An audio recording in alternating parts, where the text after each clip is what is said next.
So Halloween 2018 is directed by David Gordon Green and executively produced by John Carpenter, the legendary John Carpenter, and again stars Jamie Lee Curtis, once again returning to the role of Laurie Strode. Hi guys, I'm back again, once again, but I'm not going to get into that right now while I've been away. Let's just know that I'm back, I'm fully energised, and I'm ready to make videos again. And what better thing to talk about than Halloween 2018? So this video will be primarily unedited because I just want to get my raw thoughts out on this movie. It was one of my most anticipated movies of the year, and did it live up to them? Well, it did and it didn't. See, I went to see it with my wee cousin the other night. When was it? Sorry, no, not the other night. Last Monday, went to see it, and I loved it. Absolutely loved it. But then I went to see it again the other night on my own. To me, it's the best way to see it on your own, seeing a Halloween movie on your own. And there are a lot of issues with the movie. Now, I'll get the positives out of the way first. First of all, David Gordon Green and Danny McBride, who wrote the screenplay. I think he wrote the screenplay. He was a writer on the movie anyway. I would say they have done a great job in making Michael Myers scary again after he's been butchered and pulled this way and that way and just essentially ruined. Just watch Halloween Resurrection if you haven't seen that piece of shit. They've just completely... It just took away everything to do with Michael Myers, and don't even get me started on the Rob Zombie movies. Just don't watch them at all. I mean, they're absolute trash, as all his movies are. But getting back to this movie, I thought that they did a fantastic job of Michael Myers, and of course you had Nick Castle, who came back, who played him in the original. He played him for some, not the whole movie, he played him for some scenes. And then you had James Jude Courtney, who was a stuntman, I believe. He came in and he did a very good job of mimicking Nick Castle.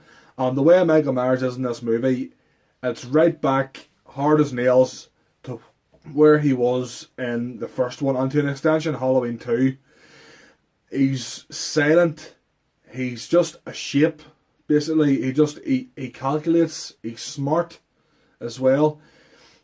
It was such a joy to see him back on the big screen, as it were, and they've just done the characters so much justice, and I think credit has to go to all involved in the movie for that. That was essentially what this movie had to do, and to me, they did it brilliantly. Moving on from that to Jamie Lee Curtis as Laurie Strode. Once again, fantastic. Absolutely 100% knocked her out of the park.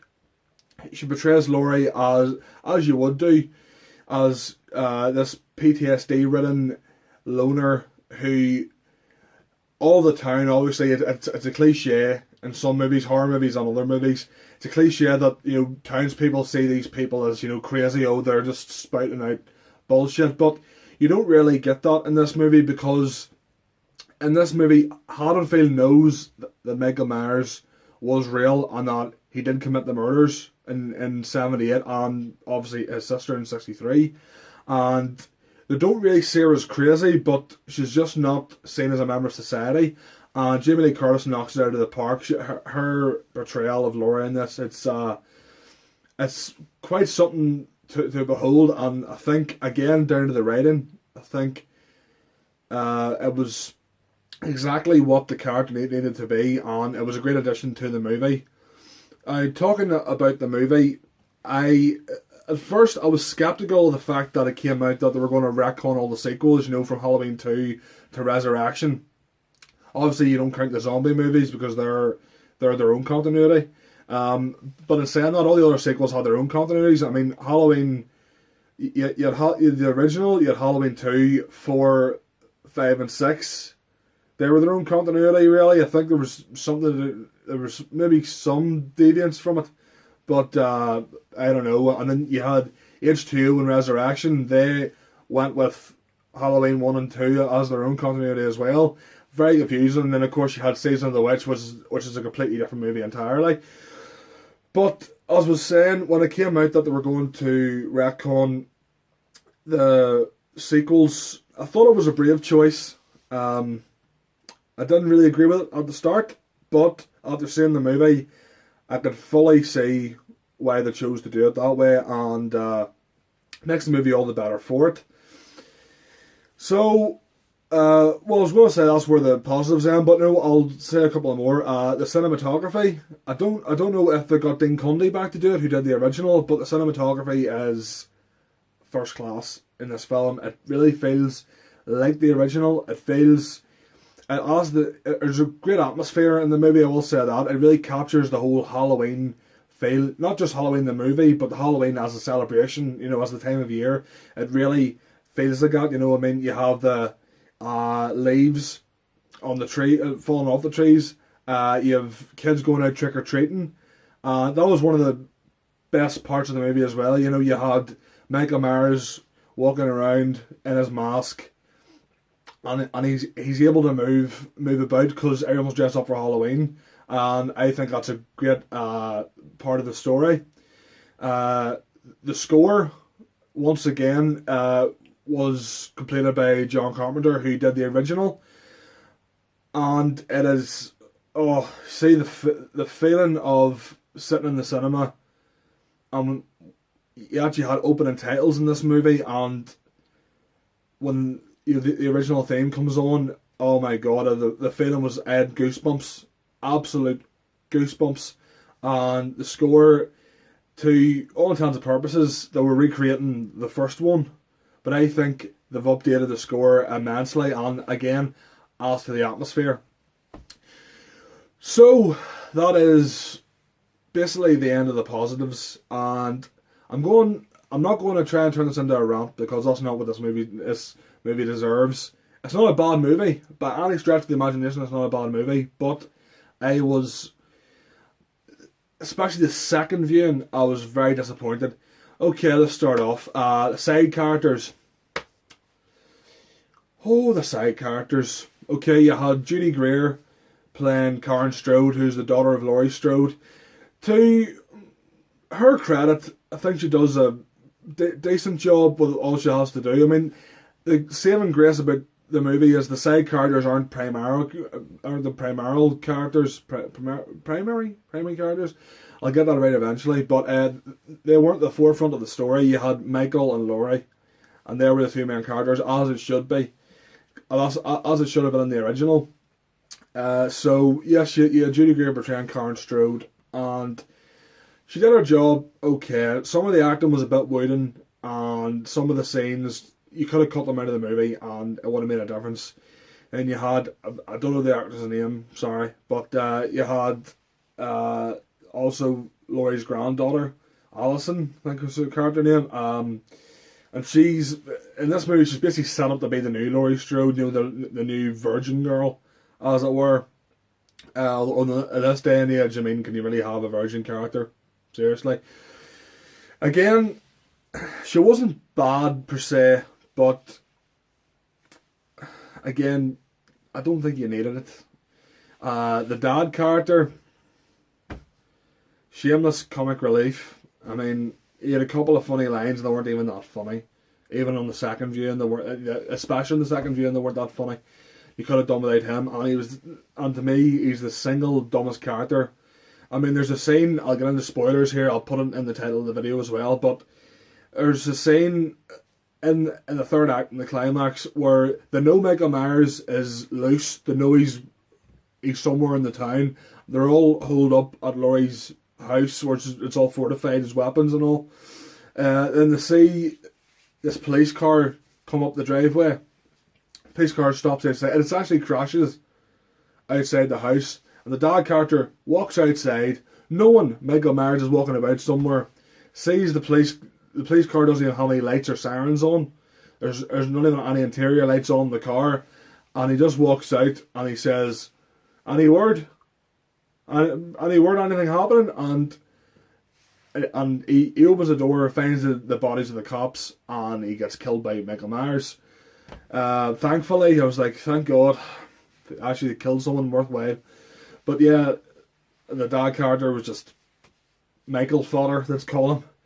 The other bad characters were the two podcasters, which, if you've seen the trailer, you've seen what happens to them. It's not spoiling anything to say what happens to them. Now, the scene where they get killed was handled really well, but again, you did see most of it in the trailer, which, let's face it, 2018, and the way it's been for the last couple of years, if you watch the trailer, you're watching the movie, basically. I thought that scene was really atmospheric. I thought it really came across really well. But those two characters, I mean, they say in the movie that they've been following the whole case for 40 years, since the original happened, and yet they're still naive to think that Michael Myers is just this man who is just gonna, one day in '78 he just decided to kill these teenagers, and they think it's just because he snapped. And the naivety it's actually insulting. It really is insulting. But they're there to be, again, Michael fodder, and they do their job, and you can't really complain much about that. It's just bad writing. And then we get to possibly one of the worst characters, I think, in the whole Halloween franchise, and this is coming from a franchise that had Busta Rhymes in it. Wanna fuck with me? Huh? Fucker?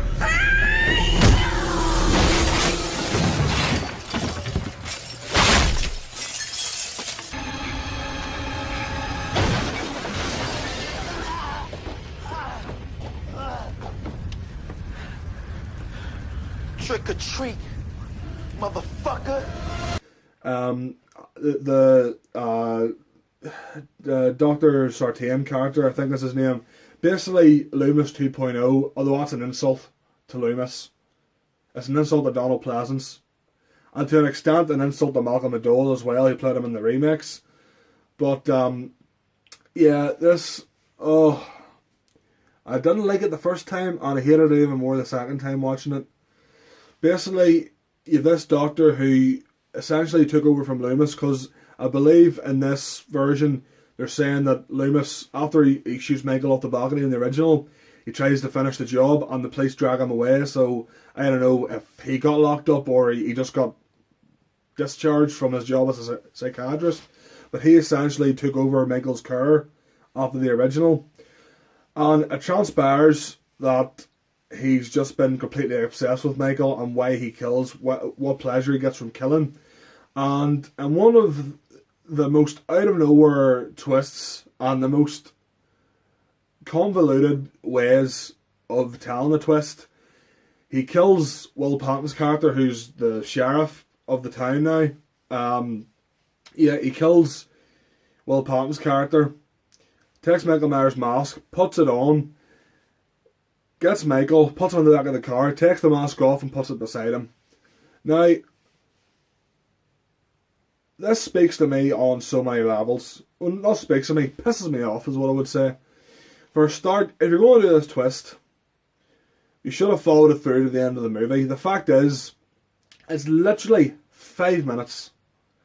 5 minutes of screen time, that's not counting the runtime. 5 minutes of screen time devoted to this twist. It's just out of nowhere. Now, I'll admit the first time it sort of got me, but in saying that, it annoyed me the first time. And it's just brainless. Absolutely brainless. People are coming to see this movie to see Michael Myers killing people, and to a lesser extent to see Laurie Strode as well. Why are you throwing this twist in with the Doctor? It doesn't make any sense. Absolutely none whatsoever. And as I said, it annoyed me even more the second time and actually shook my head. Because it's just, why did they feel the need to put this in there? I don't understand why this had to be a focal point of the movie. It's not even a focal point of the movie. It's 5 minutes long. And it's just forgotten about. Like, no one, like, Alison never even says, oh, the doctor went crazy, I don't know who to trust. It's never mentioned again. And the Doctor, he gets his head stoved in. He gets his head stomped in by Michael in about 5 minutes of the twist. It doesn't make any sense whatsoever, and it's one of the reasons why I was looking so forward to this movie. I really was, and I hesitate to say I was disappointed because I got what I wanted. I got to see Michael Myers on the big screen, Halloween on the big screen, hear the score, feel the atmosphere of a Halloween movie, and for that, I couldn't ask for more. But there's certain aspects of the writing that really just annoyed me in this movie, and as such, they just drag it down for me. So, yeah, that's all I'm going to say about Halloween. Sorry if it turned into a bit of a rant. I tried to get it out yesterday for Halloween, but other things got in the way. But, yeah, so overall, I did enjoy the movie, and I thought it was well done. Filmmaking wise, maybe not the writing. That was where it was let down a bit. But in saying that, it was still an enjoyable experience. And I will be buying it on Blu-ray because it does have some rewatch value. I mean, for Michael Myers alone, they just nailed that character again, and he actually feels scary again for the first time in about 40 years. And for that, you know, it's worth a buy. But overall grade, I would have to give it a solid B-. That's being generous. It is being generous because if you cut out everything with the side characters and you just had it about Michael Myers coming back to Haddonfield killing teenagers, I mean, it would have been a better movie. So I'm sorry if you're disappointed with that grade, but that's what I'm giving it. So anyway, guys, that was my thoughts on Halloween 2018. If you agree with me, let me know down below. If you disagree, let me know down below. Anything at all, write it down below. Press the like button if you haven't done so already. Press the subscribe button if you haven't done so already. And have to say it's good to be back, guys. So once again, I've been Jason Black. You guys have been awesome. Take care.